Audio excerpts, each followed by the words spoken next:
Welcome guys, जे clone job channel में आपका बहुत बहुत स्वागत है। आज के इस वीडियो में हम डिस्कस करने वाले हैं केमिस्ट्री से रिलेटेड क्वेश्चंस। ठीक है, सो गाइज अगर आपने चैनल को सब्सक्राइब नहीं किया तो प्लीज़ सब्सक्राइब कर लीजिए ताकि इसी प्रकार की नॉलेजेबल वीडियो आपको मिलती रहे। तो चलिए, पहला क्वेश्चन है, जब फिनोल जस्ता धूल से आश्रित होता है तो ये क्या देता है? When phenol is distilled with zinc dust is give. तो यहाँ पर चार ऑप्शन दिए हुए, टोलुइन, बेंजीन, बेंजिल्डिहाइड और बेंजोक्विनोन। गाइज ऐसे क्वेश्चन आपके बीएस नर्सिंग एंट्रेंस एग्जाम में अक्सर बनते हैं, तो आप यहाँ से तैयारी कर सकते हो। ठीक है, हाँ जी बिल्कुल। जब फिनोल जस्ता धूल से आश्रित होता है तो ये क्या देता है? तो आपने वन ऑप्शन सेलेक्ट कर लेना है। उसके बाद जो आंसर आपको दिखेगा उसे मैच करवा लेना। अगर सही है तो बहुत बहुत धन्यवाद, अगर गलत है तो अपने आप को आप पनिशमेंट दे सकते हो, कि कोई भी सज़ा दे सकते हो पनिशमेंट की। वीडियो को 2 से 5 बार देखना है। ठीक है, इस प्रकार की पनिशमेंट आप दे सकते हो। सो गाइज इसका राइट ऑप्शन हो जाएगा बेंजीन। ठीक है, जब फिनोल जस्ता से आश्रित होता है तो ये देता है बेंजीन। चलते आगे की ओर। अगला सवाल है, गैस स्थिरांक आर स्थिर है, यानी कि the gas constant R is constant. तो ये चार ऑप्शन आपके सामने है, न तो आदर्श गैस के लिए और नहीं वास्तविक गैस के लिए, आदर्श और वास्तविक गैस के दोनों के लिए, केवल वास्तविक गैस के लिए, केवल आदर्श गैस के लिए।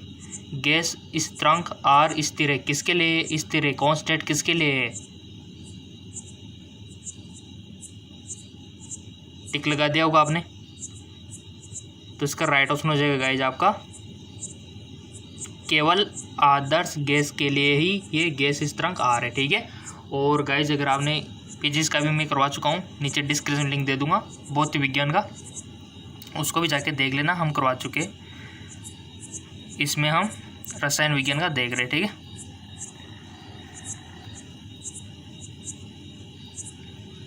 अगला क्वेश्चन है आपके सामने कि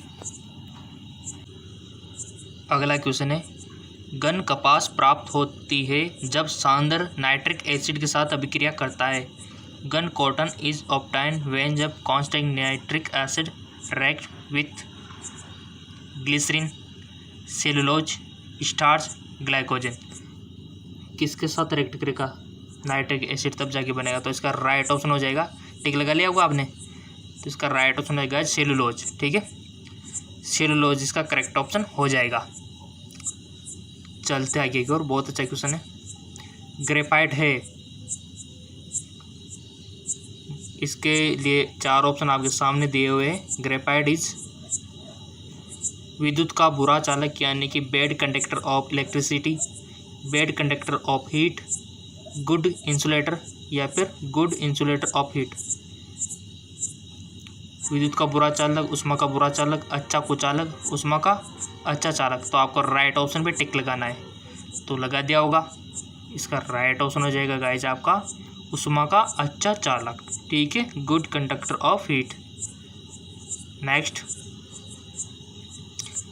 इथेनॉल का निर्जलीकरण देता है।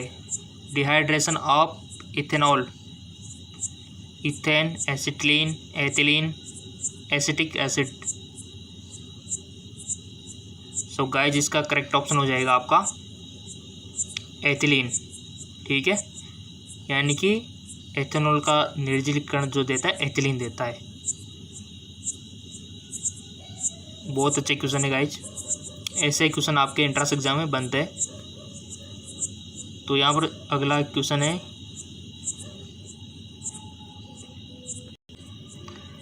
कथन एक कक्षक में केवल 2 इलेक्ट्रॉन हो सकते हैं के रूप में जाना जाता है। The statement orbital can obtain only 2 electron is given. Pauli का सिद्धांत, हुंड का नियम, डिराक का नियम सिद्धांत, या फिर हाइजेनबर्ग का सिद्धांत। ये सिद्धांत सारे याद रखने, क्वेश्चन बन सकता है। ठीक है ना, सिद्धांत तो आने चाहिए ना आपको, है कि नहीं? तो राइट ऑप्शन भी चूज कर लिया होगा आपने। क्वेश्चन बनते सिद्धांत से, प्रिंसिपल से। इसका राइट ऑप्शन हो जाएगा आपका पाउली सिद्धांत। ठीक है, पाउली प्रिंसिपल। अगला क्वेश्चन है, यौगिक को नकारात्मक आयोडोफोम परीक्षण देता है? बहुत अच्छा क्वेश्चन। और आपके सामने 4 option. The compound which will give negative iodoform test, CH3 CH2OH, CH3CHO, C6H5CH2 CH2OH या फिर C6H5CO CH3। कौन देता है नकारात्मक आयोडोफोम परीक्षण?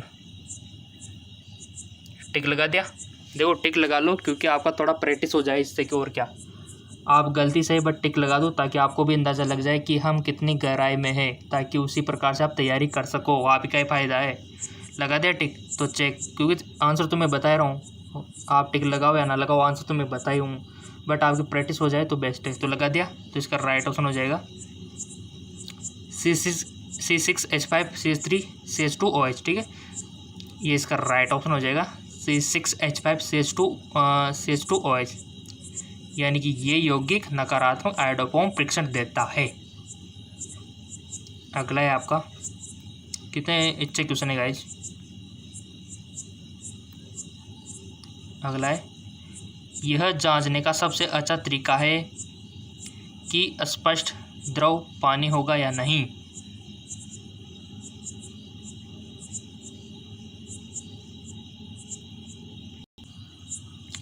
लिटमस पेपर मिलाए, द्रव को सूंघने, द्रव का स्वाद ले, निर्जले कॉपर सल्फेट मिलाए। तो इसका राइट ऑप्शन क्या होगा? The best method to test whether a clear liquid is water will be. तो इसका राइट ऑप्शन हो जाएगा आपका निर्जले कॉपर सल्फेट मिलाए और रंग परिवर्तन के लिए देखे। अगला क्वेश्चन है, एल्यूमिनियम का निष्कर्षण किससे होता है?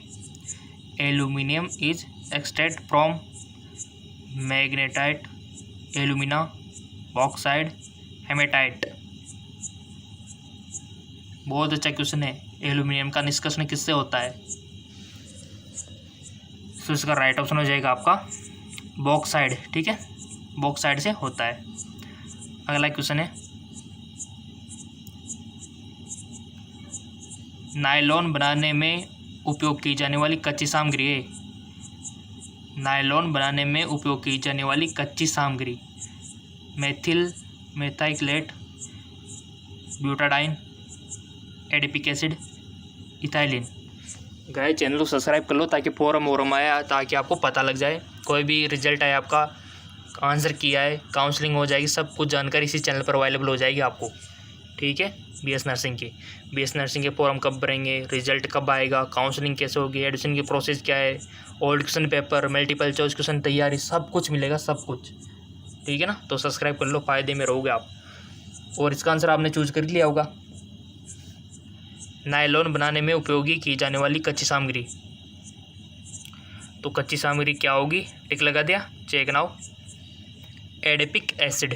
ठीक है, तो एडिपिक एसिड नायलॉन बनाने में उपयोग की जाने वाली कच्ची सामग्री है। अगला क्वेश्चन है, पोटेशियम एसीटेट का इलेक्ट्रोलाइसिस देता है? मीथेन, एसिटिलीन, इथाइलिन या फिर इथेन। टिक लगा दिया? Check now. इसका राइट ऑप्शन हो जाएगा इथेन। ठीक है, यानी कि पोटेशियम एसीटेट का इलेक्ट्रोलाइसिस इथेन देता है। अगला सवाल है आपका, बहुत मोस्ट इंपॉर्टेंट है, देख लो, आपको बहुत सारे तो डायरेक्ट भी क्वेश्चन मिल जाएंगे, देखना। उत्कृष्ट गैस तत्वों की इलेक्ट्रॉन बंधुता है। उत्कृष्ट गैस तत्वों की इलेक्ट्रॉन बंधुता है हाई, लो, वेरीइंग, हाई या फिर शून्य के लगभग। Electron affinity of noble gas element, तो इसका राइट ऑप्शन हो जाएगा आपका शून्य के लगभग। ठीक है, अगला सवाल है,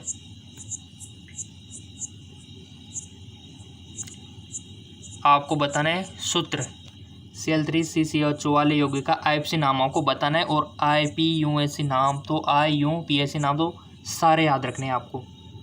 ठीक है, क्वेश्चन कहीं से भी बन सकता है। IUPAC नाम आपको याद रखने हैं।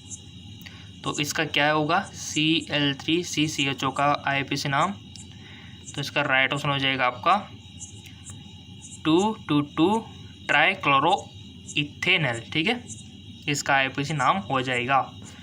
अगला सवाल है आपका, रेडियम द्वारा कौन सी किरणों को उत्सर्जित नहीं किया जाता, यानी कि कौन सी किरणें उत्सर्जित की जाती है आपको पता होगा तो आप इजीली इसको सही कर दोगे। Which rays are not emitted by radium. तो ऑप्शन ए आपके सामने X, alpha, beta, gamma, X, ठीक है। तो इसका राइट ऑप्शन आपने चूज कर लिया होगा, तो इसका राइट ऑप्शन हो जाएगा आपका एक्स किरणें। यानी कि गाइस ये जो रेडियम है ना, इससे अल्फा भी होती है, गामा भी होती है, और अल्फा भी होता है, बीटा भी होता है और गामा भी होती है, ठीक है। ये तीनों तो रेडियम से उत्सर्जित होती है, बट एक्स किरणें नहीं होती है, ठीक है। तो हमारा राइट ऑप्शन क्या हो गया, एक्स किरणें। क्वेश्चन पे थोड़ा ध्यान दिया करो कि क्या पूछा है, बहुत सारे एक्साइटेड होके गलत कर देते हैं, बट आपको ये नहीं करना है, ठीक है। और सबसे बेस्ट चैनल है गाइस, सारी जानकारी इसी चैनल पर मिल जाएगी आपको। चलते आगे और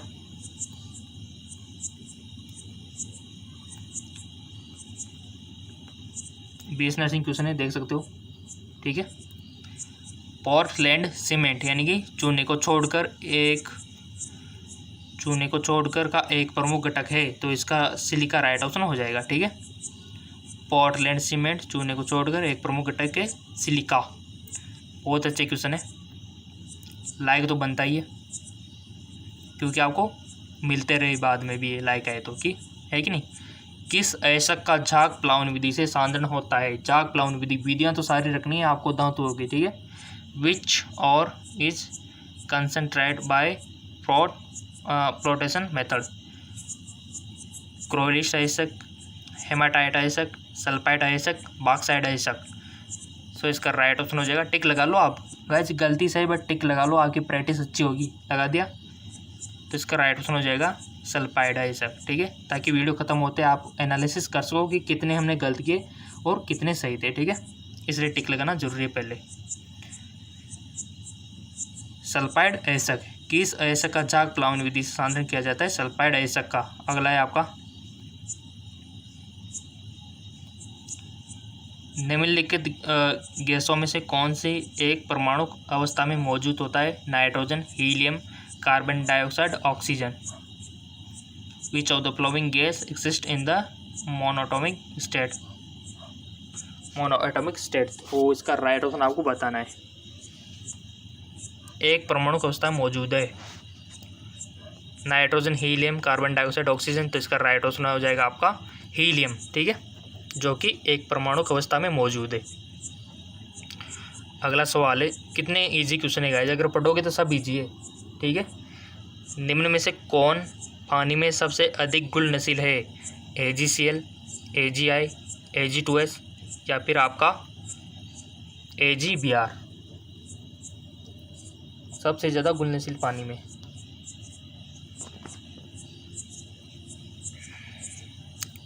सो गाइस जिसका राइट ऑप्शन हो जाएगा आपका AgCl, ठीक है। चलते आगे, निम्नलिखित में से किन अणुओं में रैखिक संरचना होती है। संरचना तो सबकी याद रखनी है, क्वेश्चन बनता है 100% क्वेश्चन बनता है, लिख लो संरचना से। यौगिकों की संरचना तो आपको आनी चाहिए 100%, ठीक है। जैसे कि अमोनिया की हो गई, आपके Cl3 हो गया, पिरामिडल शेप होता है किसी की डबलाकार होती है, बहुत सारी आकृतियाँ होती हैं हमारे केमिस्ट्री में, तो सारी आपको पता होनी चाहिए। और मैंने वीडियो भी बना दिया है, आपको बिल्कुल भी टेंशन नहीं लेनी है। लिंक मैं डिस्क्रिप्शन में दे दूंगा ताकि आप आकृतियाँ पढ़ सको, ठीक है। डिस्क्रिप्शन में लिंक दे दिया है, मानो आप तो। विच of the flowing molecule has a liner structure, H2O, CH4, NH3 और CO2। तो इसका राइट ऑप्शन हो जाएगा गाइस आपका CO2, यानी कि CO2 की जो संरचना है ना वो रैखिक होती है, ठीक है। बिल्कुल भी हार्ड नहीं है, वीडियो मैंने बना दिया है, जाके देख सकते हो। सो गाइज हमारे जो केमिस्ट्री में कंपाउंड यानी कि हमारे जो यौगिक होते हैं उनकी संरचना वाला वीडियो आप देख लेना, इसके बाद लिंक मैंने दे दिया है। अगला क्वेश्चन है, और चैनल को सब्सक्राइब जरूर कर लेना ताकि आपको वीडियो मिलते रहे इसी प्रकार के, आपकी तैयारी होती रहे। विच और जैसे फॉर्म आएंगे इसी चैनल पर आपको मिल जाएंगे। विच ऑफ द फ्लोइंग 0.1 मोल जलीय विलयन में किसका सबसे कम हिमांक होगा, sodium chloride, potassium sulphate, urea, glucose. लगा दिया होगा टिक आपने, तो इसका राइट ऑप्शन हो जाएगा पोटेशियम सल्फेट, जो आपने टिक लगाया था क्या वो सही था? अगर सही था तो आप अपने आप को 1 नंबर दे सकते हो, ठीक है। अगर गलत था तो 0, ठीक है ना, ताकि आपकी प्रैक्टिस हो सके और अपने आप से खुद पूछना कि हमने इतनी गलती क्यों की है, ठीक है। अगर गलती की है आपने तो हमारा GK MCQ MK चैनल है, उसको जाके फॉलो कर लेना। वहाँ पर रोजाना multiple choice question free of cost मिलते हैं, फिजिक्स केमिस्ट्री बायोलॉजी के, ठीक है। GK MCQ MK लिंक दे दूँगा मैं डिस्क्रिप्शन में, डायरेक्ट वहाँ पर आप पहुँच सकते हो। अगला क्वेश्चन है, निम्नलिखित में से कौन सा जेली विलियन इलेक्ट्रिक प्रवाह का संचालन करेगा? विच of the flowing equation solution will conduct electrical current? Sugar, glycerol, HCl यानी कि हाइड्रोक्लोरिक एसिड या फिर शुद्ध वाटर। तो इसका राइट ऑप्शन हो जाएगा गाइस आपका हाइड्रोक्लोरिक एसिड। अगला है आपका सवाल, निम्नलिखित में से कौन सा एक अणुसंख्यक गुणधर्म है? हिमांक, गलनांक, कवनांक, हिमांक में अवनमन। कौन सा एक अणुसंख्यक गुणधर्म में? Which of the following is colligative property? So इसका राइट ऑप्शन इज हिमांक में अवनमन। Depression is freezing point. अगला सवाल है थोड़ा हार्ड है, तो इसको थोड़ा ध्यान से पढ़ना। एक तत्व की सबसे सामान्य ऑक्सीकरण स्थिति -2 है। इसके बाद हम कोश में उपस्थित इलेक्ट्रॉन की संख्या आपको बतानी है, ठीक है। The most common oxidation state element to the number of electron present in the outer shell. तो इसका सिंपल सा बच्चों वाला क्वेश्चन है, राइट ऑप्शन हो जाएगा आपका 6, ठीक है, यानी कि इलेक्ट्रॉन की संख्या 6 ही होगी। अगला सवाल है, सिरका में कौन सा अम्ल होता है गाइज? सिरका जो होता है ना उसमें कौन सा अम्ल होता है? What acid is present in vinegar? HCl, tartaric, acetic या फिर साइट्रिक? बहुत अच्छा क्वेश्चन है और इसके हम प्रैक्टिस भी करा चुके हैं कि किस में कौन सा होता है हमारे GK MCQ के चैनल में, ठीक है। तो इसका राइट ऑप्शन हो जाएगा आपका एसिटिक अम्ल, ये होता है, ठीक है। चलते आगे एक और, धातु के साथ कार्बन बनाता है? कार्बोनेट, हाइड्रोक्साइड, कार्बाइड या फिर ऑक्साइड? BS नर्सिंग में ऐसे क्वेश्चन बनते हैं 100%, ठीक है। तो इसका राइट ऑप्शन हो जाएगा आपका कार्बाइड। गाइस अगर आपको BS नर्सिंग की सारी जानकारी चाहिए तो जेक्लोन जॉब से बेटर चैनल हो ही नहीं सकता हो, ठीक है, क्योंकि यहाँ पर आपको फॉर्म भरने से लेकर कि फॉर्म कब आएंगे वहाँ से लेकर आपका पूरा सफ़र कॉलेज में एडमिशन तक का इसी में तय होगा आपका जेक्लोन जॉब में। तो आप इसको सब्सक्राइब करके बेल आइकन पर प्रेस ज़रूर कर सकते हो ताकि आपको लेटेस्ट इन्फॉर्मेशन मिलते रहे, फॉरम से आएंगे उसको लेकर भी और तैयारी को लेकर भी, ठीक है। अगला क्वेश्चन है, ब्रोमीन और KOH के साथ एसिटामाइड की अभिक्रिया एल्कोहल देता है? Methyl amine, ethane, ethyl amine, ethyl alcohol? So इसका राइट ऑप्शन है गाइज आपका एथिल एमीन, ठीक है। अगला क्वेश्चन है, थोड़ा सा न्यूमेरिकल है, थोड़ा है कि नहीं। पूर्ण वियोजन मानते हुए 0.001 MnAOH विलेन का pH बराबर है? तो इसका राइट ऑप्शन हो जाएगा आपका 12, ठीक है, 12। इसका न्यूमेरिकल आप पहले रब में करना, उसके बाद इसका आंसर देखना। नेक्स्ट है आपका, न्यूमेरिकल से बनते 2-4 क्वेश्चन। तो तनु HCl की कुछ बूंदों को ताज़ा अक्षेपित फेरिक हाइड्रोक्लोराइड के साथ मिलाने पर एक लाल रंग का क्लोराइडिन विलेन प्राप्त होता है। इस घटना के रूप में जाना जाता है? डायलिसिस, पेप्टिजाइजेशन, विघटन या फिर रक्सी? तो इसका राइट ऑप्शन हो जाएगा गाइस आपका पेप्टिकरण। अगला सवाल है, कमरे के तापमान पर फॉर्मेल्डिहाइड है? इनमें से कोई नहीं। गैस, द्रव, ठोस? At the room temperature formaldehyde is? Tick लगा दिया, चेक नाउ। इसका राइट ऑप्शन हो जाएगा गाइस आपका गैस। अगला क्वेश्चन है, बेकिंग सोडा है क्या है? उसका सूत्र क्या है बेकिंग सोडे का? आपके घरों में भी हो जाता है बेकिंग सोडा, तो उसका सूत्र आपको बताना है और इसका रासायनिक नाम भी, ठीक है। सो सिंपल सी बात है, इसका राइट ऑप्शन हो जाएगा आपका, यहाँ पर दिया हुआ है NaHCO3 Na2SO2 10H2O Na2SO4 Na2CO3, तो इसका राइट ऑप्शन है NaHCO3, ठीक है, यानी कि सोडियम बाइकार्बोनेट इसको बोलते हैं NaHCO3। इसी प्रकार आपको धोने का सोडा, जितने भी सोडे हैं उन सबको याद रखना है, प्लास्टर ऑफ पेरिस है ना, यहाँ से भी क्वेश्चन बनता है आपके। तो गाइज यहाँ पर 30 क्वेश्चन हमने डिस्कस किए, 30 क्वेश्चन। अब ईमानदार से बताना आपके कितने क्वेश्चन सही थे, क्योंकि मैंने आपसे पहले बोला था कि आपको टिक लगाना है। तो जिन्होंने सही से टिक लगाए, कितने पे सही लगाया आपने 30 में से, क्या आपके 30 में से 25 सही है, 20 सही है, आपको बताना है कमेंट करके, ठीक है। अगर जिसके कम है, यानी कि मान लो यहाँ आपके गाइज थोड़ा सा 75% तो रिजल्ट रहना चाहिए ना 30 में से, और जिसका नहीं है तो इसी वीडियो को 2 से 3 बार देख लो, ठीक है। और रोज़ाना मल्टीपल चॉइस क्वेश्चन पाने के लिए GK MCQ MK चैनल, ठीक है, उसको जाके फॉलो कर सकते हो, लिंक नीचे डिस्क्रिप्शन में मैंने दे दिया है, ठीक है। इस चैनल पर जैसे आपके फॉर्म आएंगे वो उसकी जानकारी अवेलेबल हो जाएगी, जैसे आपका रिजल्ट आएगा, काउंसलिंग, सारी स्टेप्स इसी चैनल पर आपको मिलेगी, ठीक है, BS नर्सिंग से रिलेटेड सारी जानकारी। तो इसको सब्सक्राइब करके बेल आइकन पर प्रेस कर लीजिए। और अगर आप तैयारी और ज़्यादा करना चाहते हैं तो नीचे डिस्क्रिप्शन लिंक दिया हुआ है, उस चैनल को जाके फॉलो कर लीजिए। ओके, धन्यवाद।